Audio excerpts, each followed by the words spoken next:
గత 10 సంవత్సరాల నుంచి కాళేశ్వరం ప్రాజెక్టుకు సంబంధించిన అనేక అంశాలపై ప్రజలకు అనేక సంశయాలున్నాయి. దానికి తోడు మనమందరం చూసినాం, యావత్ రాష్ట్ర ప్రజానీకం చూడటం జరిగింది. మేడిగడ్డ బ్యారేజ్కు సంబంధించి కాళేశ్వరం ప్రాజెక్టులో ఉన్న ఈ మేడిగడ్డ ప్రాజెక్టు బ్యారేజ్కు సంబంధించిన పిల్లలు కుంగిపోవటం, దాని తదుపరి డ్యామ్ సేఫ్టీ వాళ్ళు కేంద్రం నుంచి రావటం, వారొక నివేదిక అందజేయడం, నిన్నగాక మొన్న మరొకసారి డ్యామ్ సేఫ్టీ వారు అనేక అంశాలను కూడా లేవనెత్తడం.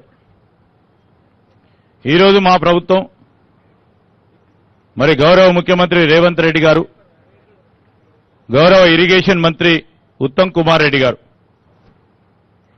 ప్రజలకు తెలియజేయాలి, వాస్తవికంగా ఈరోజు ఇక్కడ జరుగుతా ఉన్న అంశాలేంటి,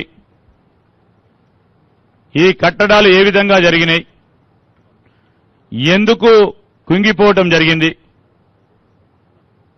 అదేవిధంగా భారీ వర్షాల వల్ల పంప్ హౌస్ మునిగిపోవటం, అన్నారం బ్యారేజ్కు సంబంధించి బుడగలు రావటం, సుందిల్ల బ్యారేజ్కు సంబంధించి ఇంకో అంశం రావటం, ఈరోజు రాష్ట్ర ప్రజానీకానికి సంబంధించిన సంపద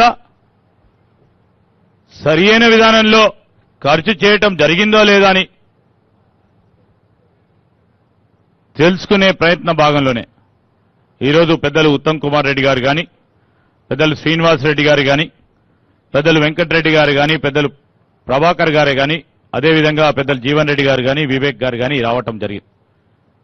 మేము కోరుతా ఉన్నాం అధికారులందరినీ కూడా, ఎందుకంటే ప్రభుత్వం కంటిన్యూస్ ప్రాసెస్. ఇక్కడ పనిచేస్తా ఉన్న ఎస్సీలు, ఈలు, ఈఎన్సీలు, ఇక్కడ పనిచేస్తా ఉన్న కలెక్టరు, ఎస్పీ, మాకెవరిపైన వ్యక్తిగత ద్వేషాలు లేవు, వ్యక్తిగత ఆలోచనలు లేవు.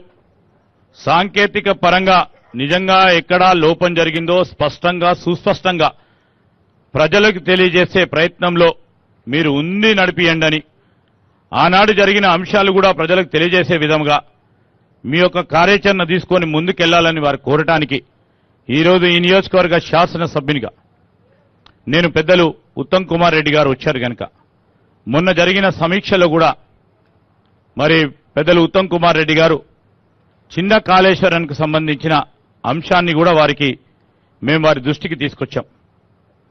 నత్తనడ నడుస్తూ పోతా ఉన్న ఈ ప్రాంతానికి 5 మండలాలకు సంబంధించి ఈ సాగునీరు అందించే కార్యక్రమం 2008లో ఆ రోజు కాంగ్రెస్ పార్టీ ప్రభుత్వ హయాంలో మొదలుపెట్టిన ప్రాజెక్ట్ని పక్కన పెట్టడం జరిగింది. దానికి తోడు మా నియోజకవర్గంలోనే 3 బ్యారేజీలు కట్టారు. అదేవిధంగా ఇటు భూపాలపల్లి జిల్లా కానీ అటు పెద్దపల్లి జిల్లాకు సంబంధించిన ఈ బ్యారేజీలు నేను కోరుతా ఉన్నా, రేపు రాబోయే కాలంలో గోదావరి పక్కనున్న ప్రాంతంలో మన తెలంగాణ కాంగ్రెస్ పార్టీ ప్రభుత్వ హయాంలో ఇటు భూపాలపల్లి కానీ అటు పెద్దపల్లి కానీ ఈ నియోజకవర్గాలకు సంబంధించిన ప్రతి ఒక్కరికి కూడా 1 ఎకరం కూడా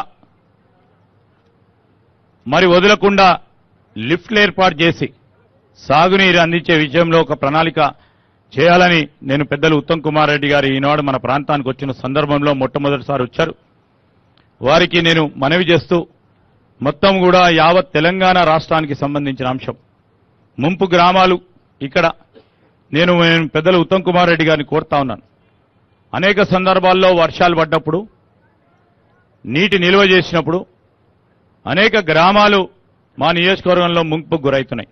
అటు ప్రక్కన ఉన్న చెన్నూరు కానీ ఆ గ్రామాలు కూడా ముంపుకు గురవుతా ఉన్నాయి. ఆ నియోజకవర్గంలో నేను కోరుతా ఉన్నా, ఒక ప్రత్యేకమైన ప్రణాళికలు తీసుకొని కరకట్టల నిర్మాణం చేసి మరి ముంపుకు గురి కాకుండా ఈ గ్రామ ప్రజలని అక్కడ వ్యవసాయం చేస్తా ఉన్న రైతు సోదరులను కాపాడే కార్యక్రమం చేయాలని, మరి అదేవిధంగా ఎక్కడైతే ముంపుకు గురైతా ఉన్నాయో భూ సేకరణ చేసి వారికి తగు విధమైన నష్టపరిహారం కలిగించి R&R ఇచ్చి వారి ఆదుకునే విధంగా ఒక ప్రణాళిక సిద్ధం చేసుకొని మనం అందరం కూడా ముందుకు పోవాలని వారిని కోరుతూ, ఇక్కడ ఇచ్చేసిన మొట్టమొదటిసారి వచ్చేసిన మా గౌరవ సహచర మంత్రివర్యులకు ఈ నియోజకవర్గం తరఫున వారికి మొదటగా స్వాగతం సుస్వాగతం.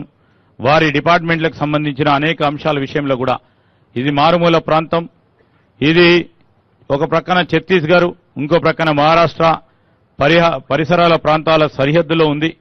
మరి ఇక్కడ ఉన్న మా ఎస్టీలు, ఎస్సీలు, బీసీలకు సంబంధించిన అనేక అంశాలు ఉంటే గనక వారి సమస్యలను మరి ప్రత్యేక కోణంలో చూసి సమస్య పరిష్కారానికి మీరు తోడ్పాటు చేయాలని వారిని కూడా కోరుతూ ఇక్కడికి వచ్చేసిన మా పెద్దలు జీవన్ రెడ్డి గారిని, వివేక్ గారిని కూడా కృతజ్ఞతలు తెలియజేస్తూ సెలవు తీసుకుంటా ఉన్నాం.